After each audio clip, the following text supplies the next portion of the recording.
Hello, good morning, good evening mga ka-reels, mga ka-YouTube. And dito na naman tayo guys. Kumusta ang lahat? Kumusta ang lahat? Andito tayo guys. It's Sunday na naman at it's Pancake Day. Ayan, ito yung aming guys, brunch. Ayan. Sunday is our pancakes day. Ayan, maraming ginagawa kong pancakes guys. Mga 15 ito ka, tatlong lutuan, 15 pieces. Ayan. So, forma lang muna while waiting maluto yung pancakes natin. Ayan. So, itong pancakes ko guys ay kinokopya ko lang sa online guys. Yung original na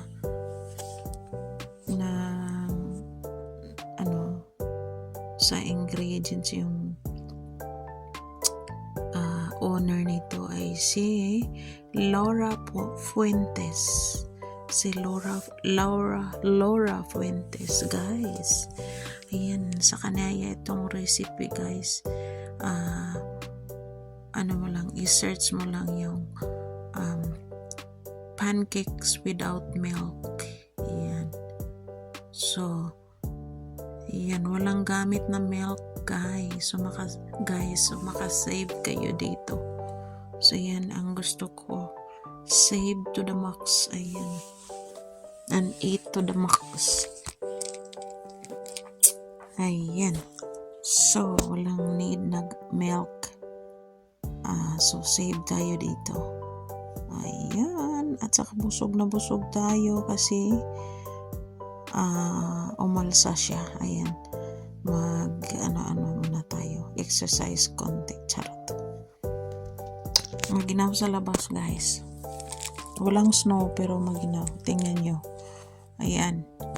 Tingnan ninyo. Walang snow. Walang snow. Pero yung mga kahoy naka-frost siya. May frost. Hoarfrost or frost. Ayan. So, medyo malamig yung hangin. Yan. Yan. Ang kalaban mo dito is hangin. Ang hangin sa labas ay kalaban mo. Kaya stay indoor muna tayo. Hintay lang tayo sa spring. Ayan.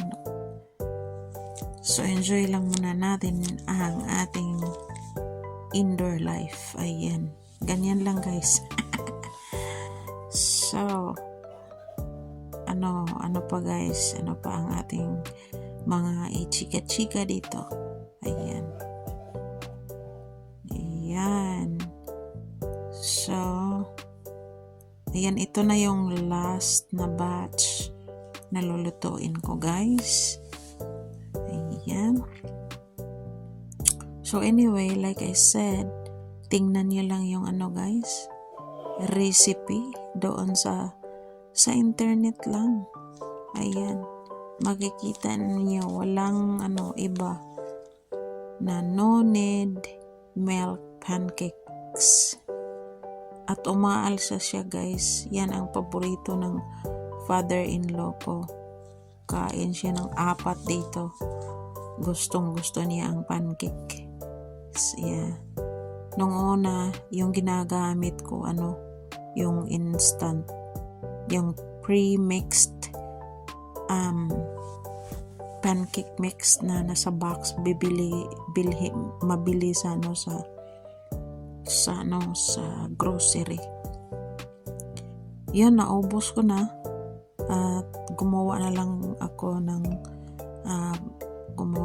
ng pancakes mix from scratch. Yung ginagawa ko all the time sa Pinas. Yan din ang ginagamit ko dito, guys. Ayan. Ang nakaiba? Ang iba doon sa Pinas, yung baking powder nila hindi gumagana, guys. Parang fake ata sa Pinas ang baking powder. And dito naman, ang laki ng surprise ko dito, guys. Ang baking powder nila dito, gumana talaga siya. Umaalsa, guys, ang pancake. No? Hindi pareho sa Pinas na hindi talaga siya umaalsa, guys. Ewan ko ba? Siguro hindi sealed yung nalagayan ko or ewan ko. Basta hindi masyadong umalsa yung pancake na niluluto ko sa Pinas. At pareho lang yun. Anyway, yung pancake na yung baking powder na ginagamit ko dito, guys, fresh kong binili namin sa grocery at kaka-open ko lang.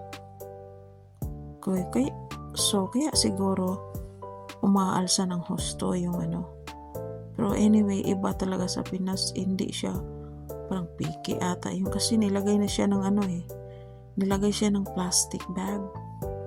Dito naman container siya at saka sealed talaga. So, kaya hindi siya nag-expire siguro. Ayan. So, ayan, guys. So, enjoy and thanks for watching. And thank you so much for your support.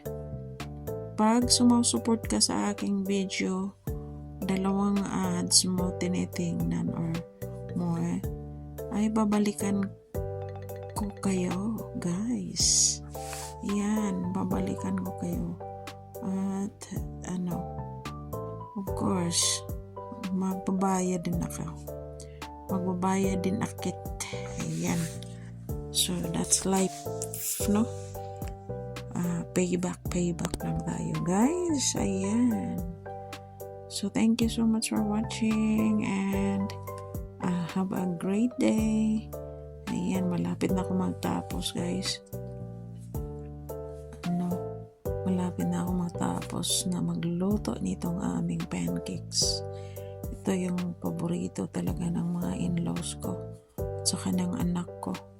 Ayan. Ako kinakain ko ito, nilagyan ko ng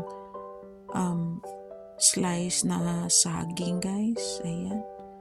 Yan ang pinaka-favorito ko talaga. Saging na slice nilagay ko sa pancake at saka yung homemade na caramelized apple na ilalagay parang ginawa kong sauce na din or syrup. So ayun, guys, so thanks for watching and take care, have a great day, love you all. Bubbles.